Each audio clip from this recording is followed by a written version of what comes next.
Hi guys, welcome back to mean machines. आज मैं आपके साथ long term ownership review share करने वाला हूँ मेरी i20 एलीट का। ये इसका मैग्ना वेरिएंट है। ये गाड़ी ली थी मैंने 2017 के अप्रैल के महीने में, यानी इस गाड़ी को ऑलमोस्ट 8.5 साल हो चुके हैं।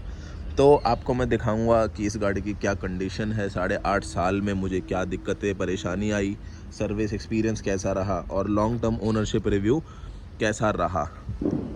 आपको पता ही होगा कि एलीट i20 Hyundai की सबसे टॉप सेलिंग i20 रही है। इस गाड़ी की डिमांड हमेशा से मार्केट में रहती आई है, और जब ये एलीट i20 डिसकंटिन्यू होकर नई i20 आ रही थी तब भी इस गाड़ी की इतनी ज़्यादा डिमांड थी कि लोग जो लेफ़्ट ओवर वेरिएंट्स थे उनको हायर प्राइस में दे के ख़रीद रहे थे। आप ये देख सकते हैं पीछे से ये वाली इसकी लाइट्स आती हैं। मेरे हिसाब से यही एलीट i20 का सबसे बेस्ट लुकिंग वेरिएंट था। इसके बाद जो लाइट आई थी उन्होंने गोल कर दी थी, वो इतनी अच्छी नहीं थी। और जो आजकल i20 मार्केट में आ रही है उसकी उतनी डिमांड नहीं है जितनी इस वाली i20 की थी। तो आज भी अगर मैं इस एलीट i20 को मार्केट में बेचने जाऊं तो बहुत अच्छी डील मुझे इस i20 पे मिल सकती है, क्योंकि इसकी अच्छी डिमांड है मार्केट में। अब बात करूं मैं प्राइस की, तो ये मुझे उस टाइम पड़ी थी 6,67,000 की, 6,70,000 रुपये की ऑन रोड मुझे ये पड़ी थी i20 मैग्ना। और जो ये नंबर आप देख रहे हैं, ये नंबर मेरा 2 लाख रुपए का नंबर है। ये काफ़ी पहले से है। इसके पास, इस गाड़ी से पहले मेरे पास एक सेंट्रो थी, उस पर भी यही नंबर था, और फिर मैंने i20 पे ट्रांसफ़र करवा दिया था। तो ऐसी कुछ इसकी फ्रंट की लुक है। बात करें चाबी की, तो ऐसी कुछ इसकी चाबी आती थी। आज भी Hyundai ऐसी ही चाबी देता है। मेरे क्रेटा ई वेरिएंट में सेम चाबी आती है। तो ऐसा कुछ डिज़ाइन था, लॉक अनलॉक और hold to release the boot. और फ्रंट से बात करें तो इसमें कोई भी फॉग लैम्प नहीं आते थे, ना ही कोई DRL आते थे। हेलोजन के अंदर फ्रंट हेडलाइट्स आती थी, और ऐसा कुछ इसका फ्रंट का लुक था। बात करें साइड से, तो आप देख सकते हैं इसमें व्हील कैप आते हैं, 15 इंची के टायर आते हैं, स्टील रिम्स व्हील कैप के साथ, और फेंडर पे इंडिकेटर आता था। ORVM पे कोई भी इंडिकेटर नहीं आता था। अब मैं दिखाता हूँ आपको इसकी साइड प्रोफाइल। तो ऐसी कुछ इसकी साइड प्रोफाइल है। ऑलमोस्ट 170-180 mm की ग्राउंड क्लियरेंस आती है, इसमें 170 आती है। और साइड से देख सकते हैं आप, बिल्कुल क्लासी और स्लीक गाड़ी लगती है। बहुत ही लो है, चिपक के हाईवे पे चलती है, और बहुत ही स्मूथ और कंफर्टेबल राइड इसकी मिलती है। अब बात कर लेते हैं पीछे से। तो पीछे आप देख सकते हैं ऐसी कुछ इसकी टेल लाइट्स आती है। ये इंडिकेटर है और ये लाइट है। ये सब हमारा हेलोजन में आता है, कुछ भी LED नहीं मिलता था। और पीछे मैग्ना की बैजिंग, VT यानी ये पेट्रोल इंजन है, i20 की बैजिंग। और ऐसी कुछ इसकी रेयर प्रोफाइल है। शार्क फिन एंटेना मैंने बाहर से लगवाया, इसमें बहुत लंबा सा एंटेना आता है, आपको याद होगा। अब चलते हैं अंदर। बात करें डोर पैनल की, तो आप देख सकते हैं चारों पावर विंडो आती थी भाई मैग्ना वेरिएंट में। ये सेकंड बेस वेरिएंट है, इससे नीचे एरा आता था, और ये है मैग्ना। चारों पावर विंडो हैं, और हमें ORVM एडजस्ट करने के कंट्रोल्स में यहाँ पे मिलते थे। तो आप देख सकते हैं ऑटो डाउन ड्राइवर साइड मिल जाती है, और लेकिन ORVM फोल्ड अनफोल्ड हमें मैनुअली करने पड़ते हैं।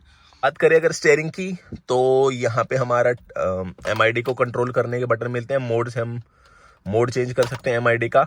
और यहाँ पे हमें वॉल्यूम रॉकर्स मिलते हैं, कॉल रिसीव और डिस्कनेक्ट करने का, और म्यूट करने का, स्टीरियो को म्यूट करने का ऑप्शन मिलता है। 2 एयरबैग गाड़ी में स्टैंडर्ड आते थे, आप देख सकते हैं।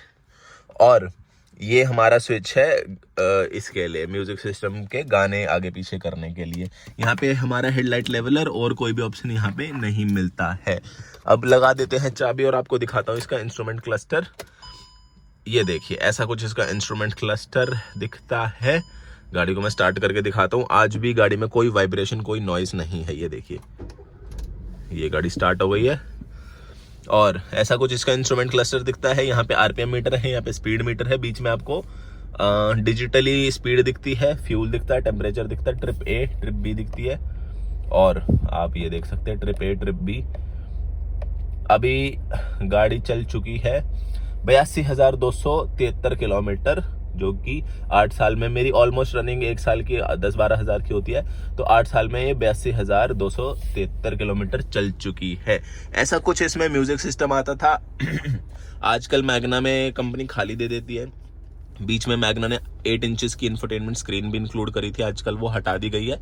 उस टाइम पे ऐसा कुछ इसका ये म्यूजिक सिस्टम आता था जिसमें आप एफएम और फोन को कनेक्ट कर सकते हैं, मीडिया से गाने बजा सकते हैं, और ऐसा कुछ दिखता था। इसके अंदर एक ड्रॉबैक ये है कि ये auto speed sensing, auto door lock नहीं होते थे, ये मैनुअल बटन ही दे रखा था। तो इस i20 में स्पीड के साथ साथ डोर्स ऑटो लॉक नहीं होते थे, ये एक बहुत तकड़ा सिक्योरिटी लैप्स है। इसके अलावा स्टीयरिंग ना तो टिल्ट मिलता है ना टेलीस्कोपिक मिलता है। यहाँ पे इंडिकेटर के कंट्रोल्स हैं, यहाँ पे हमारे वाइपर के कंट्रोल्स हैं, आप देख सकते हैं। मैनुअल एसी इसमें मिलता था, तो ये नॉब्स दिए हुए हैं। एसी की कूलिंग आज भी बहुत सही, आप देख सकते हैं। एसी की कूलिंग आज भी काफ़ी अच्छी है। नीचे ऐसा कुछ हमें यहाँ पे स्टोरेज के लिए स्पेस मिल जाता है, डिसेंट स्पेस है। यहाँ पे फ़ोन, वॉलेट वगैरह रख सकते हैं। यहाँ पे ट्विन कप होल्डर्स मिलते हैं जिनके अंदर आप अपना 2 दारू की गिलास या बोतल वगैरह आप इजीली रख सकते हैं। मैनुअल हैंड ब्रेक मिलती है। ये आर्मरेस्ट मिलता है जिसमें थोड़ा सा स्टोरेज स्पेस मिल जाता है, और ये स्लाइडेबल नहीं है। इसके बाद ग्लव बॉक्स की बात कर ले तो हमें कूल्ड ग्लव बॉक्स मिलता था। जी हाँ, i20 मैग्ना में कूल्ड ग्लव बॉक्स कंपनी देती थी। ऊपर हमें ये मिल जाता था सनग्लास होल्डर, और ये कैबिन लाइट जो कि मैंने वाइट करवा रखी है। यहाँ पे हमें कुछ नहीं मिलता था। यहाँ पे पैसेंजर साइड में हमें मिरर मिल जाता था, और डोर में हमें बोतल ओपनर, बोतल होल्डर मिल जाता था, जहाँ पे 1 लीटर की बोतल आराम से आ जाएगी। अब बात करें सीट की तो अंडर थाई सपोर्ट, मेरी हाइट 6 फुट 2 इंच है, उसके हिसाब से थोड़ा सा कम है, बट कम हाइट वालों के लिए बहुत डिसेंट है। अब अगली सीट मैंने सेट कर दी है अपनी ड्राइविंग पोजीशन के हिसाब से। अब पीछे चल के आपको दिखाता हूँ कि कितना कुछ स्पेस इसके अंदर मिलता है। तो आ गए हम रियर सीट पे। ये देखिए ऑलमोस्ट 90 डिग्री डोर ओपन हो जाता है। ऐसा कुछ रियर सीट का स्पेस मिलता है। मैं आपको बैठ के दिखाता हूँ। ये देखिए, तो आगे वाली सीट को मैंने अपने हिसाब से एडजस्ट किया है 6 फुट 2 इंच के हिसाब से। तो इतना कुछ मेरे को नी रूम मिलता है। अंडर थाई सपोर्ट डिसेंट है। सीट की चौड़ाई काफ़ी ज़्यादा है, 2 हाथ के बराबर, जैसे संस्कारी सुमित नाप के बताते हैं। वैसे मेरा हाथ भी बहुत बड़ा है। ऊपर मिल जाते ग्रैब हैंडल, यहाँ पे ट्विटर मिल जाते हैं। आगे भी हमें ट्विटर मिलते हैं, यानी कि 4 ट्विटर, 4 स्पीकर का सिस्टम i20 मैग्ना वेरिएंट में मिलता है। पीछे देखेंगे तो हमें रियर एसी वेंट मिल जाते हैं, लेकिन कोई भी चार्जिंग पोर्ट नहीं मिलता है। और आगे भी हमें सिर्फ एक USB, एक ऑक्स और एक 12 वॉट का सॉकेट मिल जाता है। पीछे बात करें तो हेडरेस्ट मिलते हैं, लेकिन एडजस्टेबल नहीं है, फिक्स्ड है। कोई भी आर्मरेस्ट नहीं मिलता है गाड़ी में। और पीछे ऐसे कुछ पार्सल ट्रे मिल जाती थी। और बात करें कैबिन की तो ऐसा कुछ लुक आता है कैबिन का, पीछे से आप देख सकते हैं। ब्लैक और बीज कलर में ये कैबिन मिलता है, जो कि बहुत ही डिसेंट लगता है। 8 साल के बाद भी ये डिज़ाइन कुछ ज़्यादा ख़राब नहीं लग रहा, बहुत ही एलिगेंट सा लग रहा है। और अब चलिए मैं आपको दिखाता हूँ बूट कितना मिल जाता है हमें। बाय द वे, ये वाली सीट पैसेंजर वाली पूरी पीछे, और आप देख सकते हैं पीछे कितना स्पेस मिलता है, ना बराबर स्पेस मिलता है। यहाँ पे बच्चे ही बैठ सकते हैं। बात करें कैबिन की विड्थ की तो काफ़ी चौड़ा कैबिन है, 2 बड़े और एक बीच में पतला इंसान आराम से बैठ सकते हैं, कोई दिक्कत नहीं होगी। चलिए अब आपको बूट दिखाता हूँ। इसके हाइड्रोलिक्स फेल हो चुके हैं, देखिए अपने आप नीचे जाता है। तो ऐसी कुछ हुंडई की सिचुएशन है। 8 साल के बाद ये देखिए हाइड्रोलिक्स फेल हो चुके हैं। पूरा ऊपर कर दो तो ये रुक जाता है, फिर नीचे नहीं जाता है। और ऐसा कुछ इसमें बूट स्पेस मिलता है, डिसेंट है। 3-4 लोगों का सामान 2-3 दिन की ट्रिप के लिए इजीली इसमें आप रख के ले जा सकते हैं। काफ़ी वाइड ओपनिंग है और डिसेंट आपको स्पेस मिल जाता है। अब अगर हम बात करें इसकी ड्राइवेबिलिटी की, इसके कंफर्ट की, तो मैं आपको बताना चाहूँगा कि गाड़ी चलाने में बहुत ही ज़्यादा स्मूथ है। बहुत ही रिफाइंड इंजन मिलता है, तो कोई भी वाइब्रेशन, कोई भी साउंड कैबिन के अंदर नहीं आती, ना ही इंजन की। और इसके NVH लेवल्स भी बहुत ज़्यादा अच्छे हैं, तो हाईवे पे रोड नॉइज़ भी बहुत कम आती है कैबिन के अंदर। और इसका टर्निंग रेडियस भी बहुत अच्छा, आप देख सकते हैं। मैं यू टर्न ले रहा हूँ तो बहुत ही कम स्पेस में गाड़ी मुड़ जाती है। बात करें हाईवे की स्टेबिलिटी की तो बहुत स्टेबल है गाड़ी। मैंने ये गाड़ी 170 तक भी भगा के देख रखी है और गाड़ी बहुत स्टेबल रहती है। तो आप कॉन्फिडेंटली 120-130 पे हाईवे पे क्रूज कर सकते हैं। हाँ, ये है कि इसके ग्राउंड क्लियरेंस कम है, तो अगर आप 5 लोग गाड़ी में बैठ के कहीं जाएंगे तो हो सकता है ऊंचे ब्रेकर पे गाड़ी नीचे से टच हो जाए। इसके अलावा अगर मैं बात कर लूँ माइलेज की, i20 में माइलेज का हमेशा से लोगों को इशू रहा है पेट्रोल में। तो इसकी माइलेज सिटी में मिलती है मुझे विद AC 8-9 की माइलेज ट्रैफिक में, और सिटी कंडीशंस में 8-9 की माइलेज ये देती है। हाईवे पे 12, 13, 14 की माइलेज मुझे दे देती है। इससे ज़्यादा माइलेज मुझे i20 ने कभी भी नहीं दी। तो ये बात तो है कि i20 पेट्रोल में लेना यानी कि बहुत बड़ा पंगा लेने वाली बात हो जाती है, क्योंकि i20 माइलेज नहीं देती है। तो अगर आप माइलेज के लिए गाड़ी ले रहे हैं तो मारुति की गाड़ी ले सकते हैं। अगर आपको फिट एंड फिनिश चाहिए, बिल्ड क्वालिटी अच्छी चाहिए, आपको डिसेंट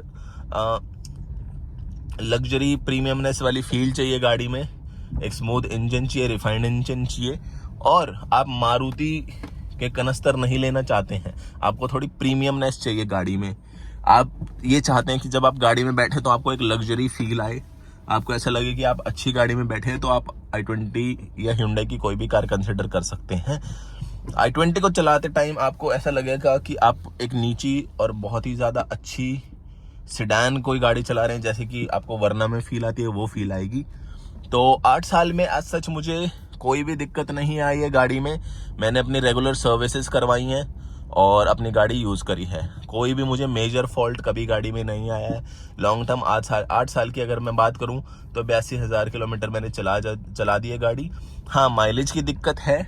ऑलमोस्ट मैंने 6.5 पौने 7 लाख की गाड़ी खरीदी थी और ऑलमोस्ट 7.5-8 लाख का तो मैं इस गाड़ी में तेल डलवा चुका हूँ। तो जितने की गाड़ी है उतना ही मुझे फ्यूल कॉस्ट आ गया है। तो इसका यही ड्रॉबैक है कि ये माइलेज नहीं देती है। इसके अलावा इस गाड़ी में कोई भी ड्रॉबैक नहीं है। आज भी जो i20 मार्केट में आती है इस प्राइस सेगमेंट में, इतनी प्रीमियम और लग्जरी गाड़ी आपको कोई नहीं मिलेगी। इसके कॉम्पिटिटर्स जैसे कि फ्रॉन्क्स, बलिनो वगैरह हैं, एल्ट्रोज वगैरह हैं, ये गाड़ियां भी अच्छी हैं, बट जो प्रीमियमनेस और जो fit and finish i20 offer करती है वो कोई भी गाड़ी नहीं मैच कर पाएगी।